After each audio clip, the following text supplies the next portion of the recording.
পরম শান্তি।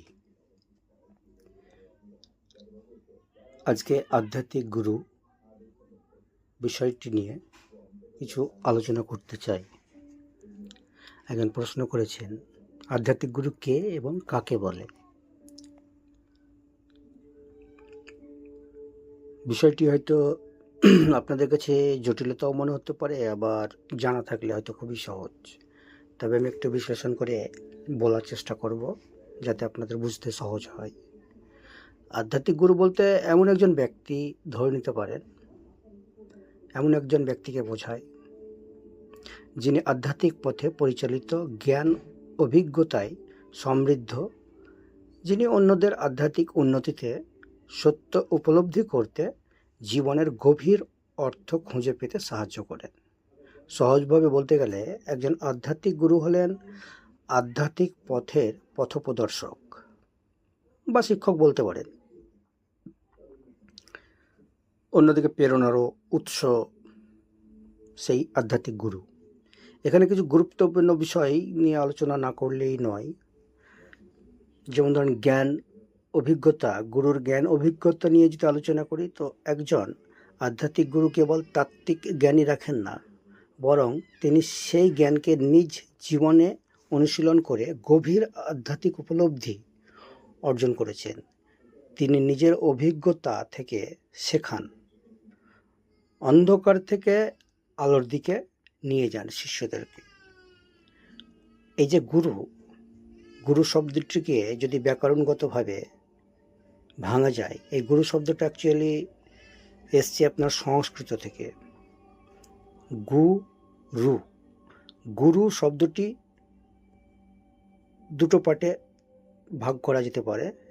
যেমন ধরেন গু শব্দের অর্থ, যার অর্থ হচ্ছে অন্ধকার বা অজ্ঞতা, আর রু শব্দের অর্থ মানে আলো, যার অর্থ দূর করা, মানে শিষ্যর যে অন্তরের অজ্ঞতাকে বিনাশ করার যে প্রদীপ বলতে পারেন, আলো বলতে পারেন। এটি ইসলাম ধর্মে রুহ শব্দ থেকে এসছে। রুহ শব্দটাও ঠিক সেরকমই। রুহ হচ্ছে একটি প্রজ্বলিত আলো, চমক প্রবাহ একটি আলো। রুহের কোনো রূপ নেই, রং নেই, আকার নেই, বর্ণ নেই, কিছুই নেই, জাস্ট একটা আলো। ইহকাল থেকে পরকাল গমনের একটা মাধ্যম বলতে পারেন। কথা হচ্ছে গুরু হলেন তিনি যিনি অজ্ঞতার অন্ধকার দূর করে জ্ঞান ও আলোর দিকে নিয়ে যায়, যিনি শিষ্য বা অনুগামীদেরকে জীবনের প্রকৃত উদ্দেশ্য বোঝাতে সক্ষম হয়, মানসিক শান্তি অর্জন করতে সক্ষম এবং মোক্ষ বা নির্বাণের মতো আধ্যাত্মিক লক্ষ্য অর্জনে সাহায্য করেন। তিনি সঠিক পথের নির্দেশনা দেন শিষ্যদেরকে এবং ভুল পথ থেকে রক্ষাও করেন। একজন প্রকৃত আধ্যাত্মিক গুরু তার নিজের জীবন যাপন, আচার এবং নৈতিকতার দ্বারা উদাহরণ সৃষ্টি করেন। তিনি অহংকার, লোভ, ক্রোধ ইত্যাদির থেকে মুক্ত থাকার চেষ্টা করেন এবং সঙ্গে সঙ্গে শিষ্যদের জন্য একটি আদর্শ হয়ে ওঠেন। গুরুর সান্নিধ্যকে সৎসাং বলা হয়। সৎসাং মানে কি? সৎসাং হচ্ছে গুরুর সান্নিধ্য। এবার আপনি জ্ঞান তো আপনি একটা বই থেকেও নিতে পারেন। হ্যাঁ, বই অবশ্যই একটা ভালো গুরু, কিন্তু বইয়ে যেহেতু আক্ষরিকভাবে সব কিছু লেখা আছে, আর সব থেকে বেটার একটা জীবিত, যে সশরীরে বিরাজমান সেই গুরুর সান্নিধ্যে থাকাটাকেই বলে সৎসাং। আধ্যাত্মিক উন্নতিতে অত্যন্ত গুরুত্বপূর্ণ এই সৎসাংটি। গুরুর উপদেশ, জ্ঞান এবং তার উপস্থিতি শিষ্যকে প্রেরণা যোগায়। গুরু শিষ্যের সম্পর্ক কেবল শিক্ষক ছাত্রীর সম্পর্কই নয়, এটি একটি গভীর ব্যক্তিগত বন্ধন, যেখানে শিষ্য গুরুর প্রতি শ্রদ্ধা, বিশ্বাস এবং ভক্তি পোষণ করে। গুরু শিষ্যের আধ্যাত্মিক যাত্রায় যার প্রতি সহানুভূতিশীল এবং সাহায্যকারী হন। হিন্দু ধর্ম, বৌদ্ধ ধর্ম, জৈন ধর্ম, শিখ ধর্ম এবং আরও অনেক ধর্ম আছে, ইসলাম ধর্ম বলতে পারেন, সুফি তত্ত্ব মানে সুফিজম যেটাকে বলছে, আধ্যাত্মিক ঐতিহ্য গুরুত্বপূর্ণ ভূমিকার, অত্যন্ত গুরুত্বপূর্ণ গুরু বিষয়টি। যেমন উদাহরণস্বরূপ হিন্দু ধর্মে রামকৃষ্ণ পরমহংস, স্বামী বিবেকানন্দ, বৌদ্ধ ধর্মের দালাই লামা, জৈন ধর্মের তীর্থঙ্করগণ, এরা সকলেই আধ্যাত্মিক গুরুর ভূমিকায় পরিচিত।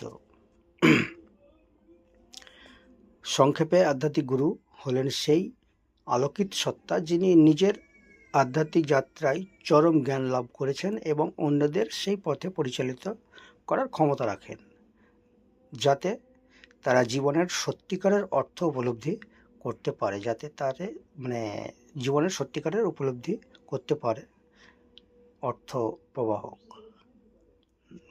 শিষ্যগণ, এবং দুঃখ ও বন্ধন থেকে মুক্তি পেতে পারে। এটাই গুরুর উদ্দেশ্য থাকে। গুরু শিষ্য সম্পর্কে যদি আরও বলি, তো এখানে গুরু শিষ্য সম্পর্ক কেবল একটি শিক্ষকগতভাবে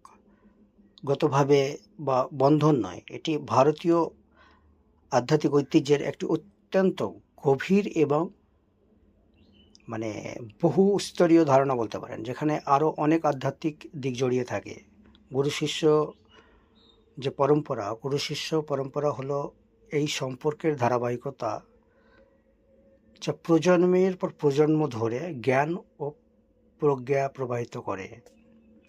এখানে গুরু শিষ্যের আধ্যাত্মিক সম্পর্কে কিছু আলোচনা আরও করা যেতে পারে, যেমন ধরেন ভক্তি ও আত্মসমর্পণ, শরণাগতি যেটাকে বলছে। গুরু শিষ্যের সম্পর্কে সবচেয়ে পরিচিত রূপ হলো ভক্তি। এটি কেবল শ্রদ্ধাবোধ নয়, বরং গুরুর প্রতি গভীর প্রেম, বিশ্বাস, সম্পূর্ণ আত্মসমর্পণকে বোঝায়। শিষ্য গুরুর মধ্যে ঈশ্বরের প্রতিচ্ছবি দেখতে পান। এটা অবশ্য বহুত বড় একটা ব্যাপার। সেই গুরুকেও সেই গুরুই হতে হবে এবং শিষ্যকে সেই শিষ্য হতে হবে, তবেই সেই ঈশ্বরের প্রতিচ্ছবি দেখতে পাবেন। নিজেকে গুরুর নির্দেশনায় সম্পূর্ণরূপে সমর্পণ করেন। এই ভক্তির মধ্যে শিষ্যের যে অহংবোধ, যেটাকে আমরা অহংকার বলি, ইগো, যখন সমর্পণ করে দেয়, একটা শিষ্য যখন গুরুকে নিজেকে সমর্পণ করে, আত্মসমর্পণ করে, তখন তার যে ইগো, অহংবোধ, সেটি বিলীন হয়ে যায় এবং আধ্যাত্মিক জগতে অগ্রগতি হয় তার। সে আরও ভেতরে খুব গভীরভাবে প্রবেশ করতে সক্ষম হয়। তবে গুরু শিষ্যের ব্যাপারে যদি বলি, তো ভক্তি এক চরম রূপ।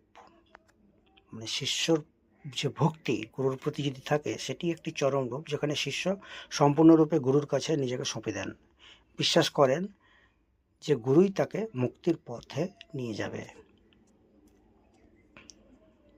তো গুরু শিষ্যের সম্পর্কের মধ্যে একটি দীক্ষারও ব্যাপার থাকে। তো দীক্ষা এক একটি ধর্মে এক এক রকম হতে পারে। ইসলাম ধর্মে আছে, সুফি তত্ত্বতে আছে, সুফিজমে আছে, হিন্দু শাস্ত্রে আছে একটা আনুষ্ঠানিকভাবে যে দীক্ষা দেয়।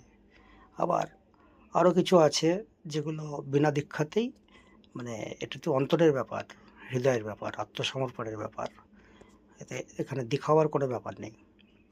তো এখানে সামনেওয়ালা যে শিষ্য, গুরুর গ্রহণের ব্যাপার এবং শিষ্যের আত্মসমর্পণের ব্যাপার, এই দুটো বিষয়টাকে কেন্দ্র করে গুরু শিষ্যের সম্পর্কটা গড়ে ওঠে।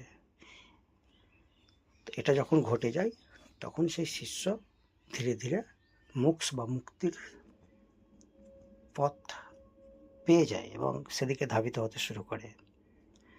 তো যাক, আজকে এটুকুনি। আগামী দিনে হয়তো আরও স্পষ্টভাবে বোঝানোর চেষ্টা করব।